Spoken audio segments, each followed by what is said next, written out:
Hi, this is Surviving Scrappy Mania, and today I'm going to create a layout, and I'm going to be using one of my dolls that I hand drew.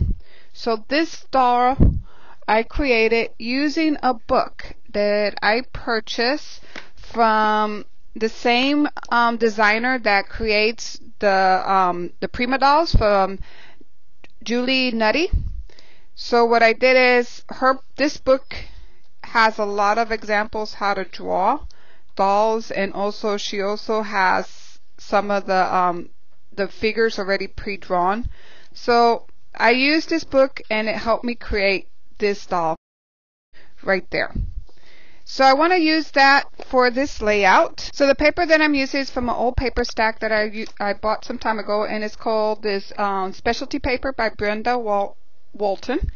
And the colors in this paper pad, it's very bright. I bought two of these because the price was so good that I bought two of these papers, and they're double-sided. And I like the bright colors of this paper.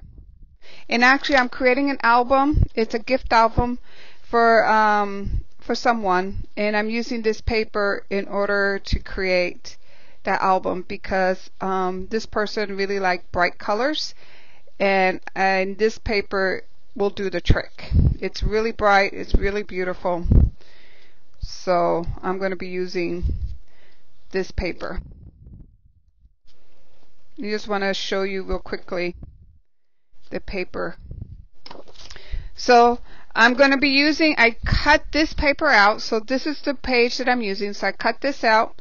I cut some of this out, and I'm also using some strips of this one. These come in strips, so I'm using the strips for this. And the background is going to be this paper right here that you see there. So that's going to be my background.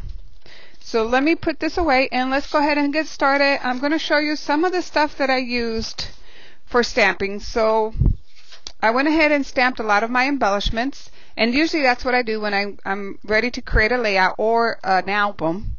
I go ahead and start using my stamps, and I stamp a lot of my embellishments, and I cut them out. So I'm going to use that. And then this is another stamp that I purchased from Kaiser Craft, and I got this at a local scrapbooking store, and it was pretty reasonable. It was like $5.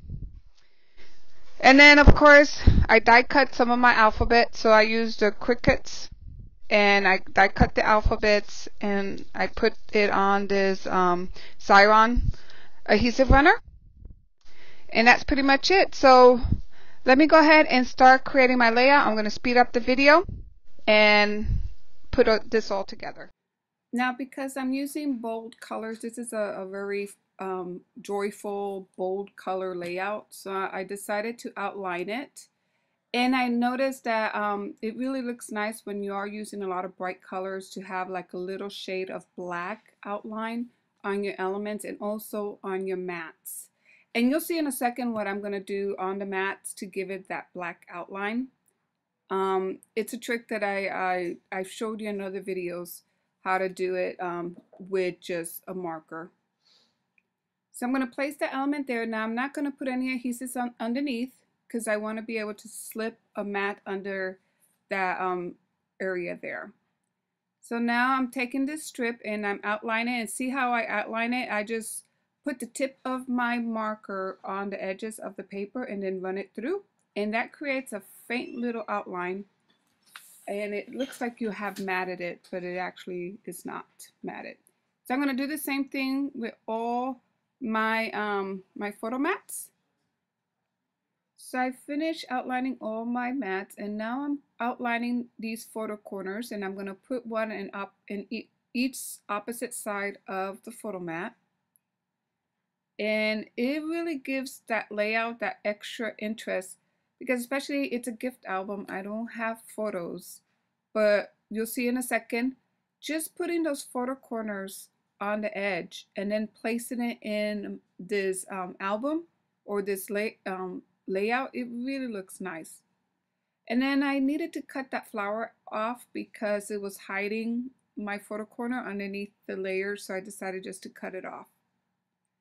And then here, I'm not going to put a photo corner on all the corners. I'm just going to put one on the upper right hand side. And then I'm just going to put another one on the lower left hand side of that photo mat on the bottom. And it does look, it gives us that interest. It does looks good. I can see it there. Now I'm just placing my strip and just placing everything down. So here I'm just starting to place all my photo mats down, and then I'm going to put a little bit of dimension adhesive on that flower to kind of just give it a little bit of height, but not too much. I don't want to have, this album is not going to be very bulky. I'm going to be using a lot of flat embellishments. Now I'm ready for the second page, so I'm going to do the same thing. I'm going to put a strip underneath on the bottom. And then I'm going to use that big die cut that I cut from the paper, and I'm doing the same trick, just outlining the edge with my marker. And I'm just going to place that on the corner there. Just on the top. I put adhesive on the top because I really want to be able to tuck stuff underneath that layer. So now I'm doing the same thing with my photo mat, and I'm only going to put one corner on each of the photo mats, and then I'm going to place it on my layout. And it does. I really like that technique about putting just one photo corner on the mat, and then put the mat one next to each other. It looks nice. So now I'm just going to put my doll. It's going to go there. And I'm ready to embellish. So this flower was part of the paper, so I went ahead and put some dimensional adhesive there too. And then this is the doily from that Kaiser stamp that I purchased some time ago, and then I'm going to put another one on the other side. It's always good to repeat your elements if you put at least once. So since I put a doily on one side, I want to repeat the same element on the other. And then this is one of the journaling spots. And because this layout is actually a gift, I didn't really want to put a lot of empty journaling areas, because non-scrapbookers, you know, even for people who does scrapbook, it's hard sometimes to kind of write the story. So that's why I kind of just give them a little area where they can put the date, the time, and who's in the picture. And then eventually later on, they can always tuck in between the pages, you know, more journaling if they need to. Now I'm looking for some more embellishments. This page needs a little bit more. And I have these stamps that says a good day. And I'm not sure who makes them, but I really like that stamp. I did purchase that at a local scrapbook store too. Not a big box store, but a small local store. And then the letters on top, I'm going to go ahead and spell out our trip to Arizona, because this album is actually for my sister-in-law's cousin that she came over to visit us here in Arizona, and my sister-in-law wanted me to create an album for her cousin. And that's what I'm doing here. So I'm using these, and her cousin really likes bright colors.